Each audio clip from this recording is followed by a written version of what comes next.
You might be making this simple mistake in your presentations.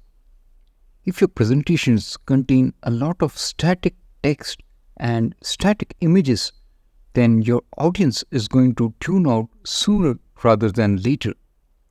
You will not end up having the desired result in your presentations. If you want to grab your audience's attention, then you should have some dynamic elements in your presentation. One such dynamic element could be a slide zoom. Instead of including slides one after the other as in a typical presentation, in a slide zoom style of presentation, you include zoomed thumbnails of the important slides that you want to present. You click on them to drill down and show the full slide. When you click, the audience is immediately taken to the next important slide. When you reach the final slide in your slide zoom, then the audience is redirected back to the canvas from which you started. Because all the slides in your slide zoom presentation share a common background canvas, this canvas forms the backdrop of the story that you're telling your audience. This ensures that your audience does not tune out and is aware of the relevant details that you're adding in your story. Let's start with a simple template available in PowerPoint, and we'll try to create a slide zoom presentation. Assume that this is our slide on which we want to include a slide zoom. Let's delete all of the elements by pressing Ctrl A and then the delete key. Click the Insert menu to insert a slide zoom. In the Links section, click the down arrow icon under Zoom and choose the option Slide Zoom. On this Insert Slide Zoom window, you're going to choose the important slides that you're going to focus on in your presentation. Click on the Insert button. PowerPoint is going to include thumbnails of the 3 slides that you just inserted. You can click and drag to separate these 3 thumbnails. Based on the story that you're going to tell your audience, you can rearrange these thumbnails on your background canvas. Whenever you insert a slide zoom, you'll notice that PowerPoint adds a new menu option called Zoom. Using this menu option, you can control how the slide zoom elements behave. For instance, if we want this slide zoom to be the last slide, then you click the Return to Zoom button. Something very interesting about the slide zoom feature is that you do not need to have the zoom thumbnails as the background of the slide zooms. You can change the background image by going to the Zoom menu and clicking Change Image. You can choose any of the images from online sources or from your computer.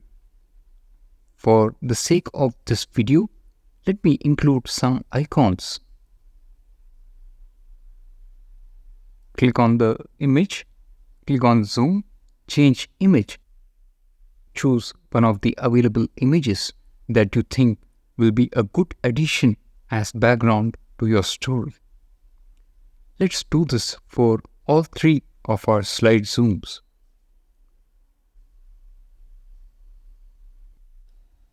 Now that you've changed the images of your slide zooms, it's time to work on the background slide itself. Let's add a title to our slide which contains the 3 slide zooms. You can do this by choosing a layout that includes a title. Next, let's change the background of this slide itself. To do so, you can go to the Design menu, choose from one of the available slide backgrounds. Let's choose a contrasting slide background. You can even enhance your slide zooms and make them more prominent by clicking on the slide zooms. Click on Zoom, choose one of the available zoom styles that go better with your slide background. Let's do this for all of the 3 slide zooms.